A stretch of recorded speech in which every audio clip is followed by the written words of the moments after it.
What's up mga buddy? Welcome nga pala sa day 13 ng ating daily vlogs.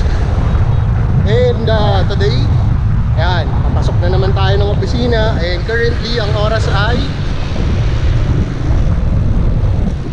2:50 ng hapon. So tara, pasok na muna tayo and let's go.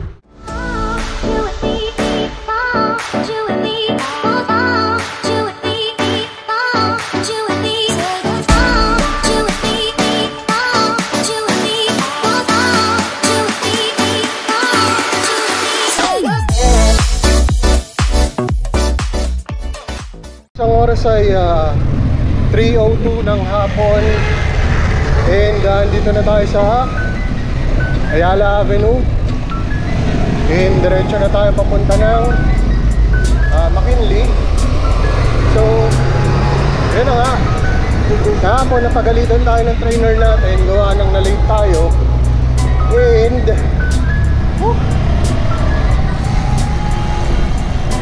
wala tayong magawa. May sermon tayo. Pero hindi naman tayo kagaya nung absent. Ano lang naman, 13 minutes lang naman tayo na late kahapon. So within ano pa din naman, within threshold. Pero bilang empleyado, hindi pa rin acceptable na late ka sa trabaho. So by doing that, pasok tayo ng maaga ngayon. Kaya medyo maaga-aga ang alis natin. So ayan. Nga pala, payday ngayon, no? So since payday ngayon, maghahanap tayo ng ATM kung saan mag-withdraw tayo ng sahod natin. So nga pala, since yung namin, style ng salary namin kailangan may pondo ka na isang cut-off. Ang sinahod lang namin ngayon, bale 5 days lang. Tapos 5 days lang plus yung allowance. So medyo maliit lang ang sinahod natin ngayong cut-off. Pero okay lang yan. Mahalaga meron pa tayong gagamitin kesa naman sa wala. So tipid-tipid muna tayo. Pero sa susunod na cut off natin, buo naman yun since hindi pa naman tayo umabsent. And ano naman, tawag dito, wala tayo absent. Mahalaga pumapasok tayo para magtrabaho. So ayan, let's go McKinley. McKinley exchange na. So maya-maya na lang tayo doon na sa Loton. Oh, let's go. Okay, so ayun, dito na tayo sa Loton Avenue. And rambaho ng helmet ko Hugas sa ulo mamaya pagdating sa sa CR. Putik yan. Kailangan na linisan yung helmet. Mga helmet, lahat pala yung isa ginamit ko. Anyways, diretso lang tayo.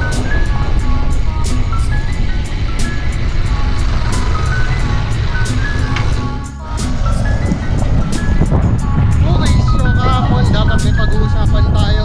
Nga yung regarding dun sa nag-trending nitong last weekend na mga siklista or fixed gear riders sa Cavite.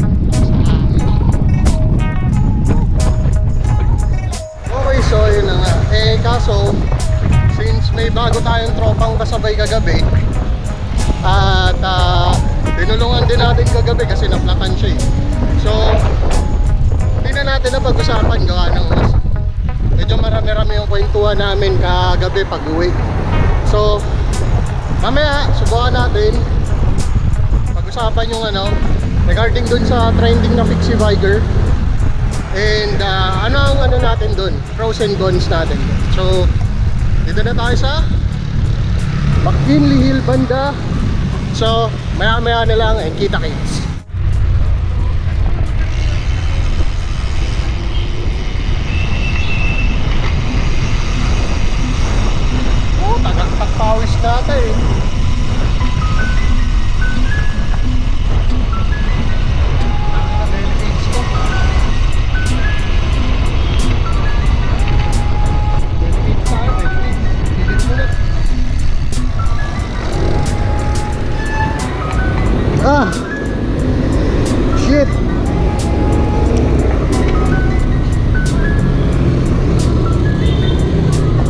Di. Okay mga buddy. Ngayon, katatapos lang ng shift. And syempre yung day 3 ng week 3 natin. And yun na nga. So, gaya na sabi ko kanina, pag-uusapan natin yung isang trending na video sa FB nitong nakaraang weekend, kung saan isa sa mga kapwa natin siklista na may gamit ng fixed gear ang na-involve sa isang aksidente sa kalsada na tawag dito, nabangga niya yung sasakyan ng isang babae. So papakita ko dito sa post na to, yung sa post dito. Oh my God! Yung sasakyan, paano to?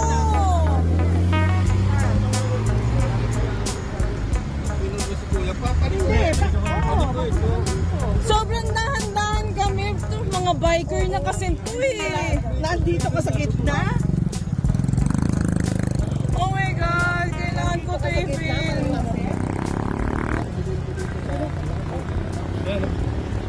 Ang lakas ng ataw niya eh. Kuya! Pansin yung phone.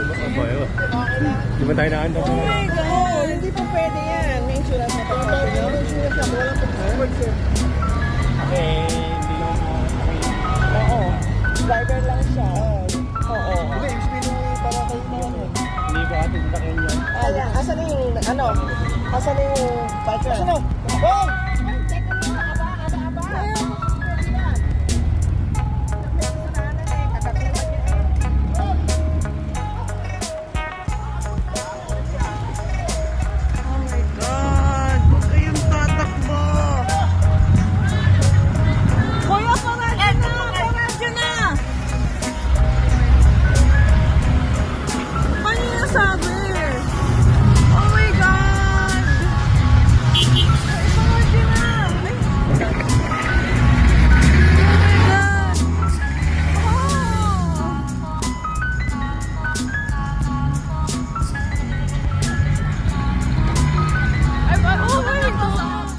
Babae and yung video mismo kung anong ginawa nito mga to.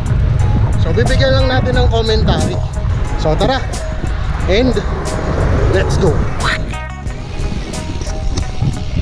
Okay, so yun na nga, as you can see dun sa video, kita naman natin na yung ano, sabi nung babae na yung naka fixed gear na bike na taga Cavite yung dahilan kung bakit nagkaroon sila ng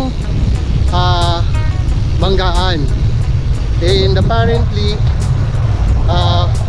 yun nga, hindi natin masabi kung sino ang mali sa dalawa, pero more likely yung may mali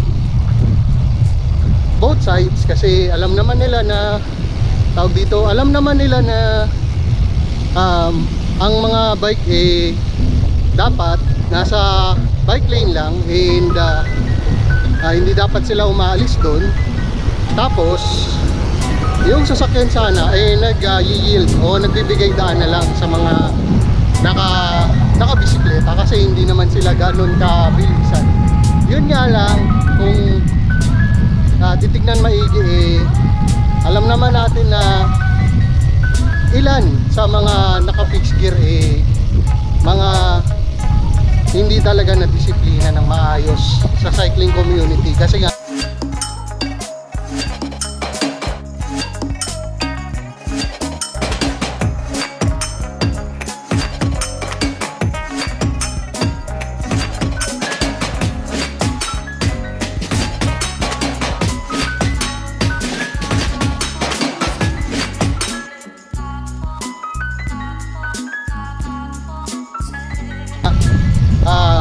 dahil sa impluwensya ng premium rush na palabas, kung saan napromote ng palabas na premium rush yung reckless na paggamit ng fixed gear. Although alam naman natin sa loob ng cycling community na ang isang fixed gear bike dapat nasa loob ng tracks kasi considered ito as a track bike. And maliban sa track bike pang ano siya, tawag dito yung competition na klase ng bisikleta, yung pang yung nag-acrobat baga. So yun na nga, alam natin both side may mali, pero mas pinakita kasi nung siklista yung naka-fixed gear na may ano siya, may mali talaga siya kasi bukod sa tinakasan niya yung responsibilidad niya, hindi man lang siya humingi ng kahit na patawad or nag-public apology. Ang malupit pa dito ay kinonsinte ng grupo ng anong siklista mismo. Kinonsinte pa ng grupo ng siklista yung ginawa nung nakabangga. So para sa akin, maigi na meron ng batas para sa pagbibisikleta, lalong lalo na yung mga batang nakikisabay sa uso. So ewan ko ba, basta ako disiplinado lang sa daan. So hanggang dito na lang muna sa video na to. Kita-kits bukas kasi medyo pagod na ang daming tawag So yun na lang muna and see you guys next time. Peace out.